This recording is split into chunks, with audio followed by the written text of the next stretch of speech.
Bonjour, alors aujourd'hui je vais vous parler du gland. Le gland, le fruit du chêne. Il faut savoir qu'autrefois nos ancêtres consommaient tous du gland, au même titre que les châtaignes, les noix ou les noisettes.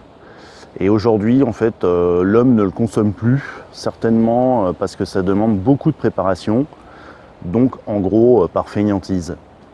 Et pourtant il faut savoir que le gland, d'une part, est bon, il est riche en minéraux et en vitamine C, et on peut en faire plein de choses. On peut en faire du café, de la farine, on peut même le manger cru s'il n'est pas trop riche en tanins.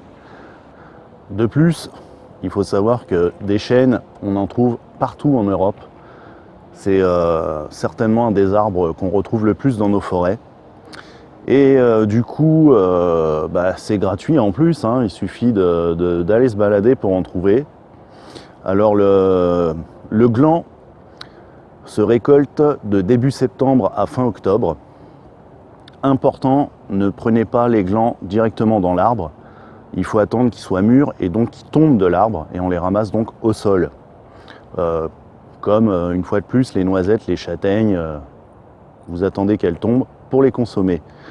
Dans cette vidéo, je vous propose de vous montrer comment faire du café avec des glands de chêne. Voilà, donc on va commencer par le glanage. On peut voir qu'au sein du même arbre, il y a des glands qui sont verts et d'autres qui sont déjà marrons, tout simplement parce qu'ils sont à une maturité différente. Comme je vous ai dit tout à l'heure, les glands, on ne les ramasse pas dans l'arbre, on les ramasse au sol.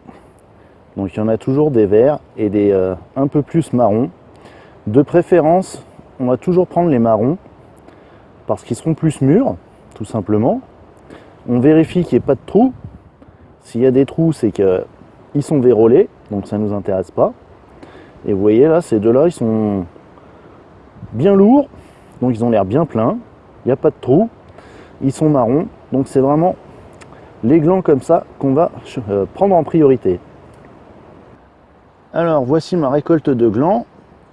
Comme vous voyez, ils sont bien marrons. Je les ai ramassés au sol pour être sûr et certain qu'ils sont bien mûrs. Et à présent, je vais passer à la préparation.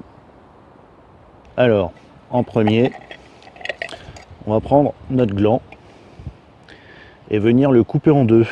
Alors la manière la plus simple, c'est de fendre d'abord le cul et ensuite on fend en deux.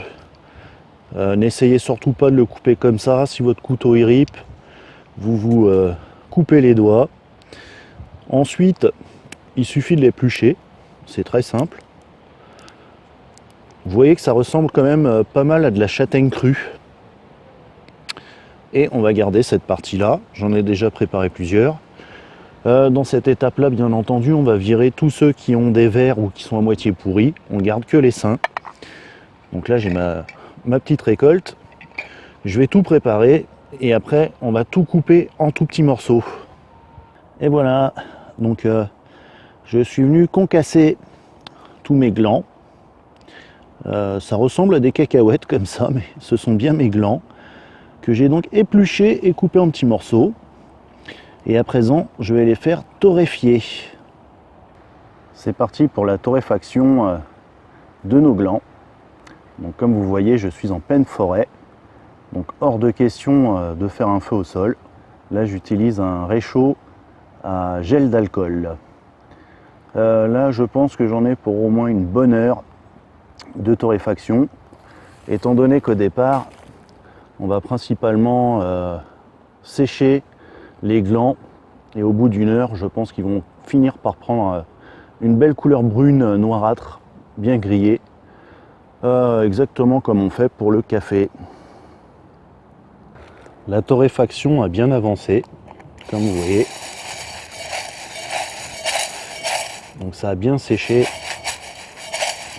Et là, ça commence même à griller. Et ça sent vraiment bon. Ça sent, je ne saurais pas dire, entre la cacahuète grillée, le café ou la noisette. Donc à partir de maintenant, il faut vraiment que je surveille. Il faut constamment remuer de manière à bien torréfier partout et surtout que ça soit pas trop cramé. Je veux pas avoir du charbon de bois, on est d'accord. Je viens de finir la torréfaction des glands. Vous voyez maintenant la belle couleur brune que ça a pris et ça sent vraiment très très bon. À présent, on va tout simplement le moudre. Pour ça, moi je vais utiliser un pilon et ma tasse en métal.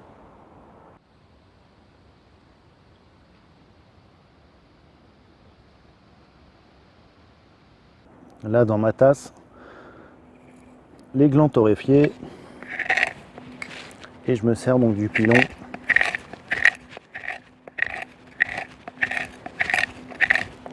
Pour moudre, c'est pas ce qu'il y a de plus pratique, je vous l'avoue.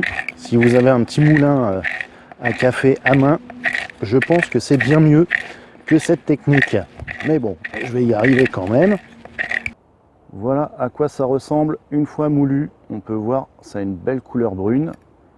Ça a un petit peu, vous voyez, ça ressemble vraiment à du café en poudre, hein. Vous voyez la couleur et la texture. Donc, j'ai plus qu'à faire chauffer de l'eau et goûter ça.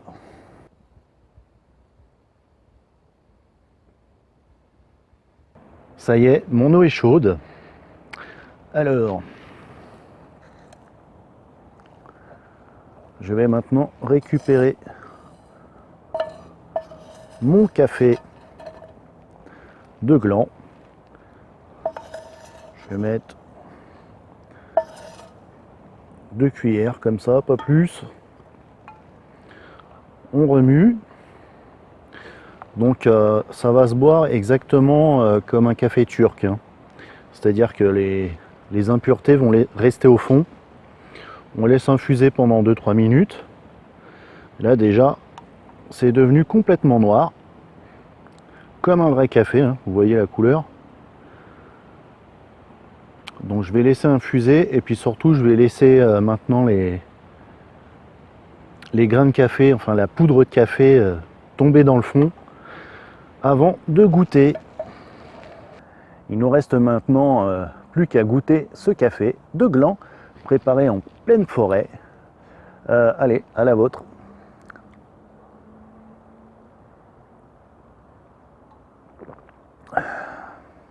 C'est vraiment bon.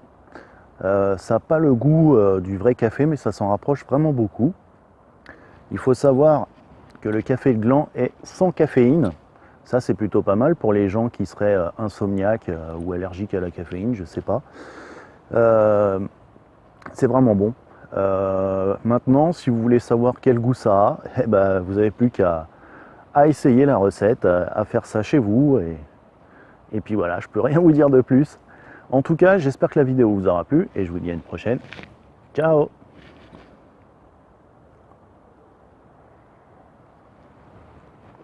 Ouais, vraiment bon.